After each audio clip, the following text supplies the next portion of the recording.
All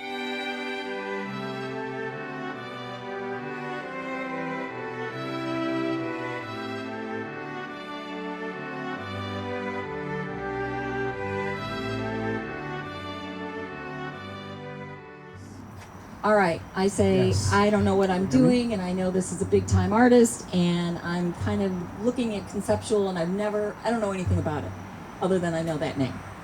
Look and spend time looking, not only in my gallery, but in museums, other galleries, and really take time to educate their eye. Because, I don't want someone to come in and buy something just because they hear that it's something to buy. I want people to come in and have a connection to the work and buy something that they will enjoy living with, love living with, and will give them great pleasure. And I think the way you do that, the way you develop that, is really through looking. And you don't need to rush into buying art. I mean, there'll be art next week, next year, next decade. And take your time and really educate your eye. Not from the signs of the show upstairs. Gone. Well, no, that's true. I mean, and you may lose out on something, but that's okay. There'll be something else that comes around. And I think what collectors feel an enormous amount of pressure to buy what's hot.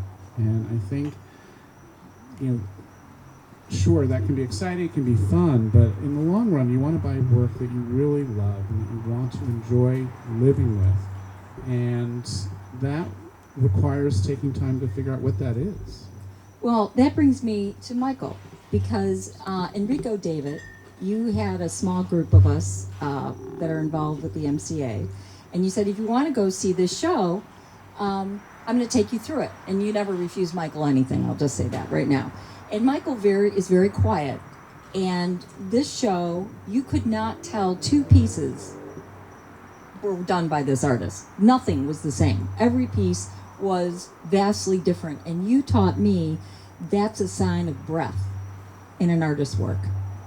Yeah, and I think a conversation that you and I have a lot, Reagan, too, it goes back to Steve's question about hot artists, and I try to be your cold shower almost when somebody's hyping you on something. I said, well, I don't know, maybe take a breath on that one or something like that, But yeah, that is one of the criteria that I've kind of followed over the years, is looking at an artist that's got lots of different moves in their toolbox, so that they're not just doing one thing, because I think those are the careers that tend to kind of peter out over time if they just do the one thing over and over and over again. But if they're constantly experimenting, that means that they're going to have a long career that's going to take them on a big, long, winding journey. And those are the artists that look the best in museums, because once you go through one gallery, if the second gallery looks the same as the first and then the third, it's boring. But if each gallery has a different tone, tells a different story, that really suggests an artist that's got real range and real depth, I think. At least that's a criteria that I follow a lot as a curator, and as somebody that wants to tell stories in museum gallery spaces. Will you tell us a little bit about you doing the David Bowie? That was another one, I could care less about David Bowie. I saw that show. I was obsessed with David Bowie after this show, how you curate all this. Well, that was an exhibition that was organized by the Victoria and Albert in London, and when I heard about it, I inquired and said, hey, could this show possibly come to Chicago? And they said, oh yeah, no one else has asked us if this is available, and sure. But when I saw that exhibition in London, it was kind of a mess. I thought it was just a hodgepodge and really inelegant, and it looked like it was from a history museum, not from a contemporary art museum.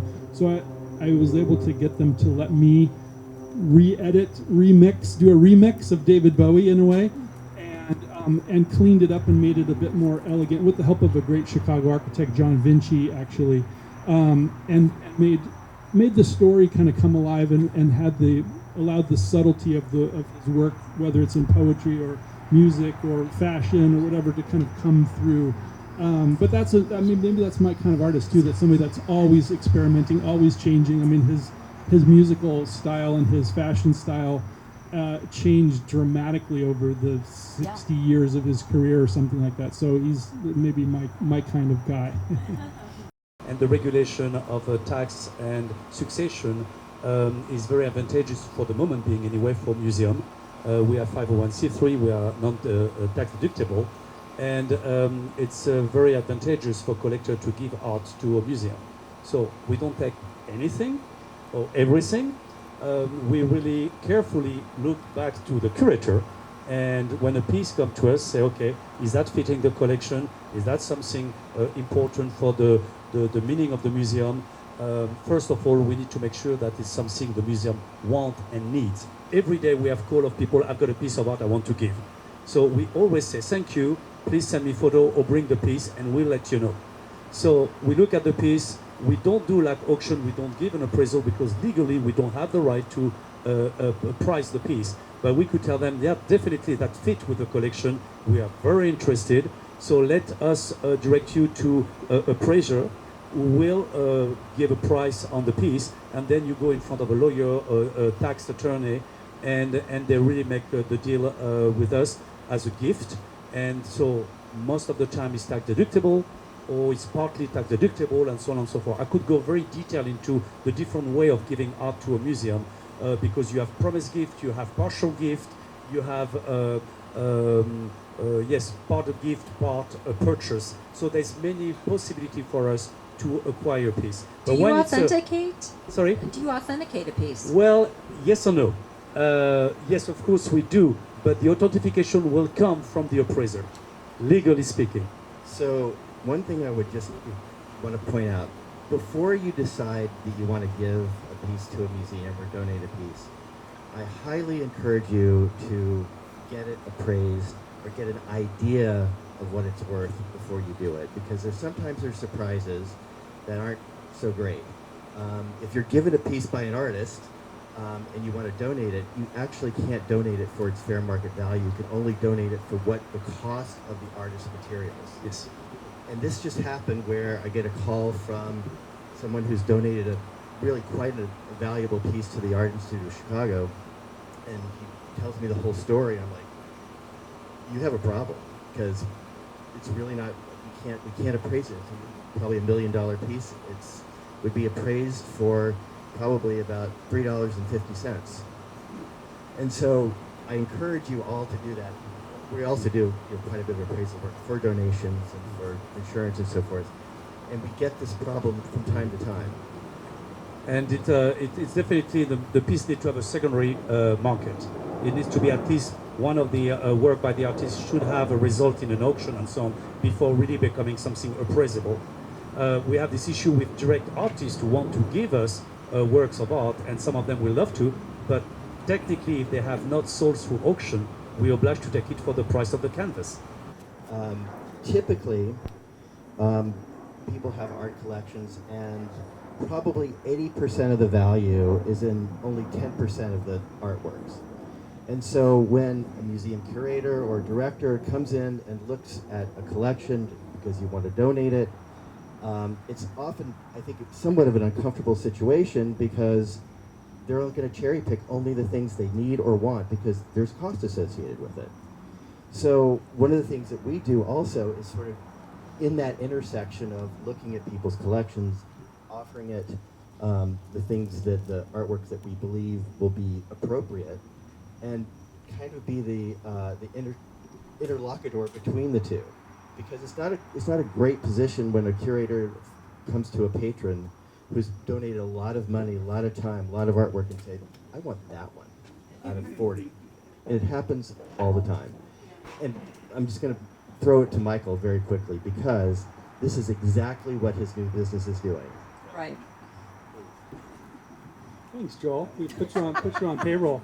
Literally, museums don't have space in their storerooms. They don't have the money to pay to care for these things. And in many cases, these things, if they come in, they might just sit in the storage if it's not a piece that the museum really, really wants. So that's one of the things that we've developed in this museum exchange company. We've got over 115 museums across the country now that are participating and looking at these gifts of art that are being offered up.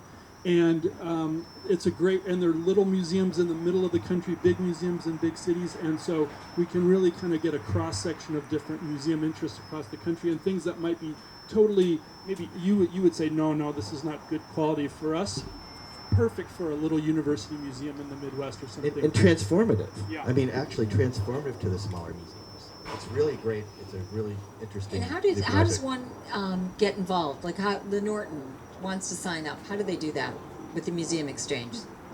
Anybody on their museum staff can sign on and start looking at our catalog of offerings, and every 3 months we have a brand new catalog of material that goes out. Delan's a little short on curators at the moment, so we're kind of waiting for that. But We will give you a sense of the sort of the market value, but it's not something that you can use for a submission for donation. When you get an appraisal from a gallery, it's an insurance appraisal, which is what that means is if you lost that piece, what it would cost you to replace it.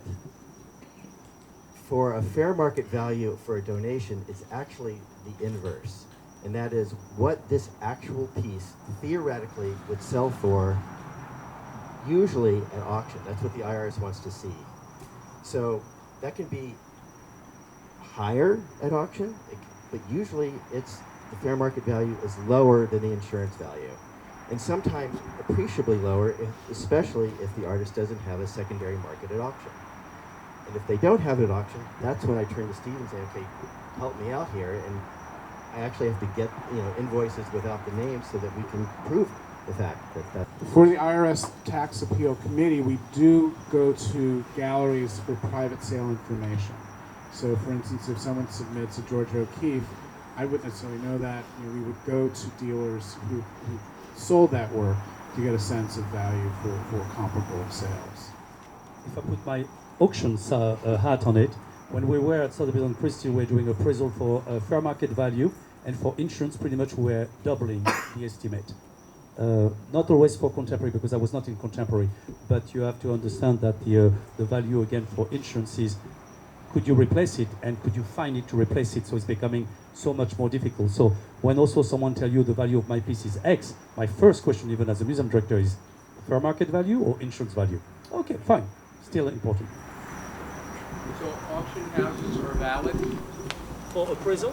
for appraisal for donation to a museum? Absolutely. Yes. Well, not maybe every auction house, but more of the official one, yes. No, they are absolutely. Yes, absolutely. And auction houses, and they do a fair job, I will say, but their motive to doing an appraisal is to really collect the data, to collect what artwork you have, and so they have everything in a database.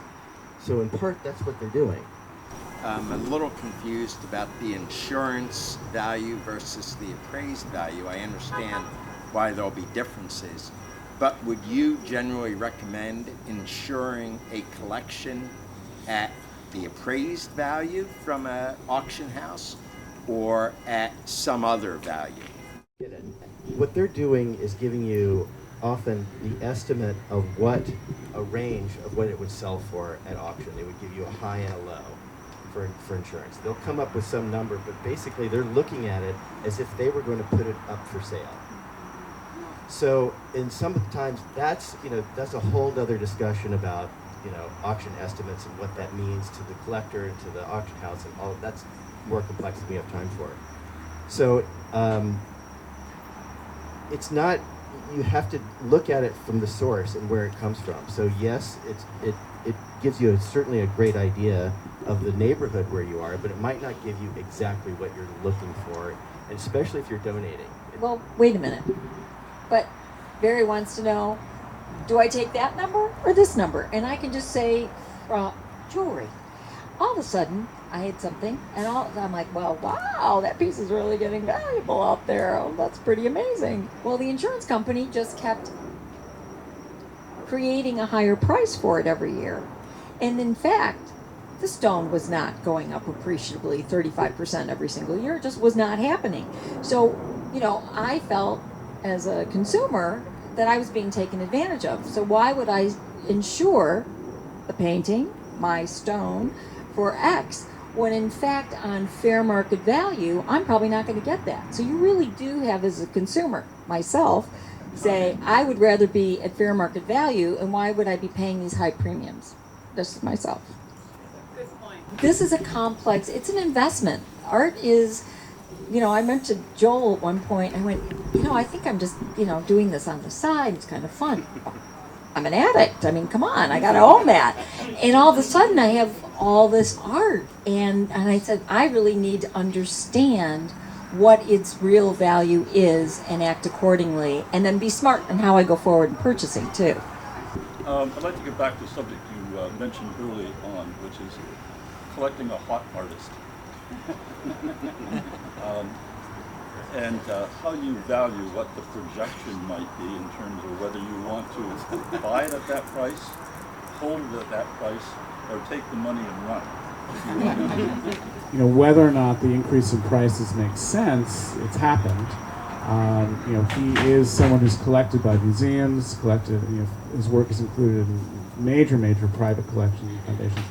You know, he's someone who has lasting power in his work. I mean, he will have a legacy, in other words. You know, in terms of whether you jump in now, that again is a very personal decision. And if you have the means to do so, and you believe in it, and you love the work, then sure. I mean, will it hold its value? There's no guarantee. I mean, with any of these artists. And, you know, values and artist markets go up and down. They really do throughout an artist's career. I would also single out Stanley Whitney as an unusual case where, again, he's an artist that's not, he's established himself, he's important, he's been around for decades. If it was a 25-year-old kid right out of art school where in 6 months the work, you know, the value changes as rapidly as you mentioned, I would be wary about where that artist can go and if those prices are sustainable, you know. Quite honestly, you know, responsible galleries will be very careful in how they price works by artists in high demand, because you want your artists to have sustainable careers. And as I was saying, careers go up and down. And you don't want to price your young artists out of the reach of serious collectors within 2 or 3 years, as opposed to really developing a market over the course of 10, 15, 20 years, something that's sustainable so people can continue buying. And just to your point, value or price of art does not necessarily mean that it's important. And I mean that in sort of the big I important. Will it be sustained over, you know, many years and into the future? And there are a lot of great artists, but few important ones. And I think that's what you have to keep in mind when you're thinking about these things. And oh my God, actually just come see everybody, because really everybody here is, their word is their bond. That's really important. If that's the only takeaway you have tonight. Come to the bunker. Oh, come to the bunker. Shoot, we needed a bus. We would just keep going. All right, thank you everybody, and make sure you see the show. And those that are going to table 26, just say you're part of Arts and Conversation, and we're out in that tent area.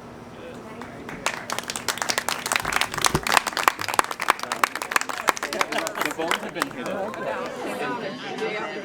Yeah.